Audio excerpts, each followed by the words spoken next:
Siguiente participante, Raúl Moreira Rivera. Siguiente participante, Raúl Moreira Rivera.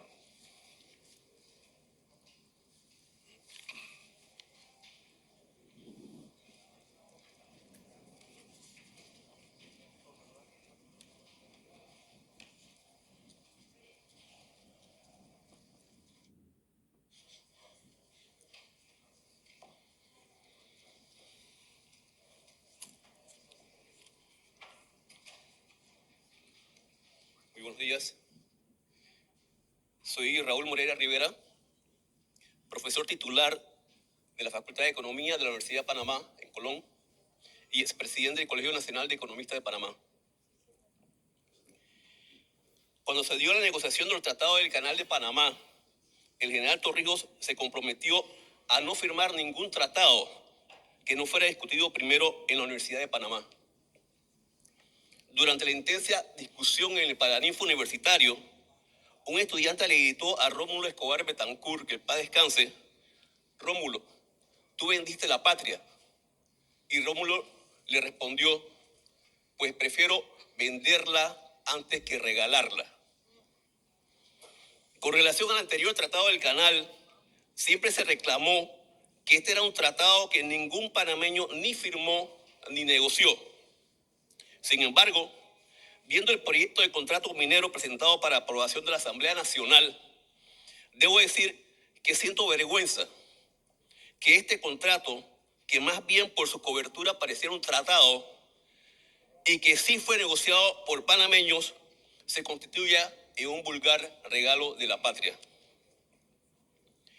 Con atención he escuchado a los defensores del proyecto de contrato preguntar: ¿y qué alternativa existe en vez del contrato presentado para preservar los empleos que genera la mina actualmente? No 40,000, como sustentó ayer el profesor Jované. Debo decir que cuando me desempeñaba como economista jefe del Ministerio de Economía y Finanzas, tuve la oportunidad de colaborar ampliamente con el amigo Rodolfo Minzar de la CEPAL para la elaboración de este documento. Y además, ¿qué alternativa hay para compensar el aporte de este proyecto al Producto Interno Bruto? Por supuesto que sí hay alternativas. Al mamotreto presentado, en su lugar se debió haber presentado un contrato en el cual, en primer lugar, se reconociera que existe una inversión andando por más de 7,000 millones de balboas. Una inversión mayor que la que se hizo para ampliar el canal. De manera que no se comprende que si la Constitución dice que para decidir lo que se iba a hacer en términos de ampliación del canal había que hacer un referéndum, se ha hecho una caricatura de consulta pública para una inversión mayor que la que se hizo para ampliar el canal, en vez de hacer por lo menos un plebiscito, como se hizo con el Tratado del Canal. Se debió haber presentado un contrato en el cual se preservaban los contratos actuales para la tranquilidad de los trabajadores de la mina, en el que verdaderamente se garantizaran los ingresos justos que le corresponde al Estado panameño. Un contrato en el cual se garantizara el respeto y la preservación del medio ambiente, revirtiendo los desastres ya causados por la operación sin ningún sustento legal hasta la actualidad, y que se ocupara únicamente el espacio actual que ocupa el proyecto minero, sin la creación de un enclave en todo el territorio nacional. El general Torrijos decía que Panamá tenía 5 fronteras. Por lo menos se podía decir en ese momento que era un espacio bien definido en el centro del país, pero con este contrato no hay definición alguna y se puede usar cualquier espacio en todo el país, por lo cual convierte a toda la República en un enclave minero. Sin embargo, prefieren defender un contrato en el cual se regala el alma. Todos sabemos a quién. Pero ojalá hubiera sido el alma de ellos y no la de todos los panameños y residentes de nuestro país, sin recurrir a un proyecto de contrato tan entreguista que hace palidecer al Tratado Jaibuno Varila. El gobierno nacional ha invertido cientos de miles de balboas en todo tipo de propaganda a la población, diciendo que, en primer lugar, este contrato es mejor que el anterior. Por supuesto que si se tenía un contrato inconstitucional anteriormente, en el cual no se cobraba ni un centavo en impuestos sobre la renta, si en este se cobra un balboa, por supuesto que va a ser mejor que el anterior.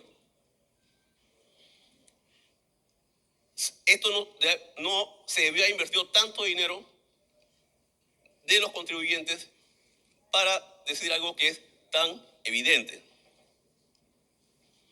En segundo lugar, el gobierno nacional dice que Panamá recibirá ingresos justos por la operación de la mina en Donoso, provincia de Colón. Veamos si esto es cierto. Según los informes anuales de First Quantum Minerals, la producción primaria corresponde al cobre y la secundaria a oro, molibdeno y plata. Algo que el gobierno nacional nunca ha querido mencionar por su nombre. Y ahora solo dice de manera eufemística minerales asociados sin decir cuáles son. Y vemos que en estos estados financieros indican que en el 2022 se produjeron 140.000 onzas de oro y en el año 21 se produjeron 142.000 onzas de oro. Si usamos el precio promedio de la onza de oro en estos 2 años, veremos que la producción de oro en el 2022 fue de 252.1 millones de dólares y en el 2021 la producción tuvo un valor de 255.5 millones de dólares. Si comparamos esto con la cifra de exportación de oro registrada por el INEC, vemos que en el año 2022 se exportó oro por un valor de 10.5 millones solamente. Y en el 2021 se exportó oro por 11 millones de balboas. De manera que en el 2022 hay una diferencia de 241.5 millones de balboas entre lo que publica First Quantum y lo que tiene registrado el INEC. Y en el 2021 hay una diferencia de 244.2 millones de balboas. Solo en 2 años se tiene una diferencia de 485.7 millones de balboas. ¿Y qué pasó con el molibdeno? Se esfumó. Debo reiterar que el gobierno nacional nunca ha mencionado, que yo tenga conocimiento, alguna palabra sobre los minerales asociados. Hasta ahora en este contrato, sin decir cuáles son, hasta ahora que lo menciona, por tal razón, lo que yo diga al respecto solo puede ser refutado con información oficial. Solo se me puede decir, está equivocado, no hay producción de molibdeno, pero First Quantum sí lo acepta. O me pueden decir, está equivocado, la cifra correcta es tal, pero no lo hacen. Así que lo que yo diga hasta ahora es lo que es, lo siento. Según el perfil de Minera Panamá publicado en el portal BN Américas, la mina ubicada en Colón tendría una producción anual de 2.500 toneladas de molibdeno. Si se usa el precio promedio de este metal de 58.75 dólares por kilogramo en el 2023, se tendría un valor por la exportación de este mineral fantasma en Panamá por la suma de 146.9 millones de balboas cada año en el 2022 y en el 2021. Si a esta cifra en 2 años de molibdeno igual a 293.8 millones de balboas, se suman los 485.7 millones de diferencia en la exportación de oro, se tendría que en promedio en 2 años tenemos 389.75 millones solo con estos 2 metales, olvidándonos del cobre, olvidándonos de la plata. Que en primer lugar, nadie sabe en Panamá dónde ha ido a parar todo ese dinero. Y en segundo lugar, se demuestra que olvidándonos del cobre, solo con estos dos metales se supera el supuesto ingreso mínimo garantizado, que no está garantizado nada. Echando por tierra el relato de gobierno que estos son ingresos justos lo que se van a recibir con este contrato. Por otra parte, se tiene que, según los informes financieros de First Quantum, en los últimos 3 años, Cobre Panamá ha generado ingresos por venta de cobre, oro y plata por un total de 7.574 millones de dólares, con un promedio anual de ingresos de 2.524 millones, representando una ganancia anual promedio de 916 millones de dólares. Y pretende decirnos libre de impuestos. Y pretende decirnos que 375 millones es su ingreso justo. Hay que decir que estos ingresos representaron en promedio el 38.9% del total de ingresos netos de First Quantum. O sea que First Quantum depende de manera crítica de los ingresos que genera en Panamá, usando los recursos naturales y el agua propiedad del Estado como si fuera de ellos. Pareciera que algunas personas no entienden que el concepto de soberanía va más allá de la figura de soldados, jueces y policías que vivimos en los tiempos de la zona del canal.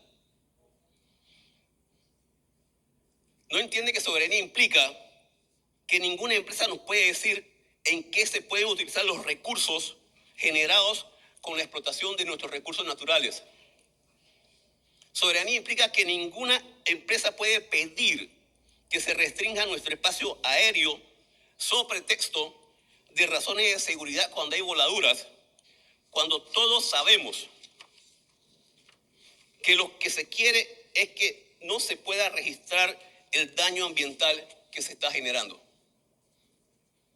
Y que soberanía también significa que ninguna empresa le puede decir a nuestro país que cualquier cambio que se registre en nuestro sistema tributario y fiscal no se le aplique a ellos.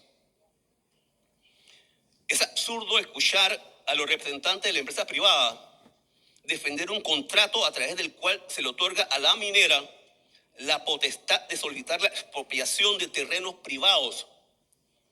Tal vez porque piensan, y probablemente no se equivocan, escuchen bien los residentes de Donoso, Omar Torrijos y La Pintada.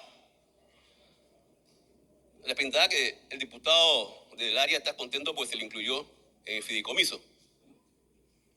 Porque tal vez piensan, y probablemente sea verdad, que será solo a los humildes campesinos de estos distritos los que en primer lugar correrían el riesgo que le expropien sus tierras. Ya hemos visto los temas de la potestad de ampliación de operaciones en la mina para todo el territorio nacional, lo cual es absurdo, y los enclaves que se están generando con estos contratos. Por supuesto que estoy de acuerdo que si Panamá va a ser parte de un negocio en el cual pone los recursos naturales de su propiedad como objeto de explotación y el agua que se requiere para hacerlo, entonces debe ser socio de este negocio y no mendigo de su riqueza. Se debe implementar la fórmula en la cual nuestro país sea dueño del 49% de la empresa que explote este proyecto minero. Que Cobre Panamá sea dueño del 49% y que los trabajadores sean dueños del 2% de las acciones restantes hasta la terminación, espero pronta, de este proyecto. De ninguna manera puede continuar el modelo de operación actual en el cual se exporta en bruto el material para ser refinado en el extranjero y luego la empresa minera nos echa el relato de cuánto fue de cada cosa sin ningún tipo de auditoría independiente que certifique que los reportes presentados a nuestro país reflejen la realidad de la explotación del cobre en Panamá. Finalmente, señores diputados de la República, Debo decir que la obstinación y el empecinamiento en aprobar el proyecto de contrato de ley 1043 son malos consejeros. Ante el cúmulo de argumentos presentados y debidamente sustentados para desvirtuar los relatos del gobierno nacional pagados con nuestros impuestos, deben vestirse de patria y rechazar este tratado minero. De lo contrario, en vez de tener la oportunidad de componer lo presentado, levantarán una ola de indignación nacional tan grande que pudiera ocasionar que quedaran sin hacha, calabaza ni miel. Y se terminara teniendo que aceptar el cierre inmediato de la mina en su totalidad. Y ustedes serían los responsables de ello. Muchas gracias. Gracias a usted, licenciado Raúl.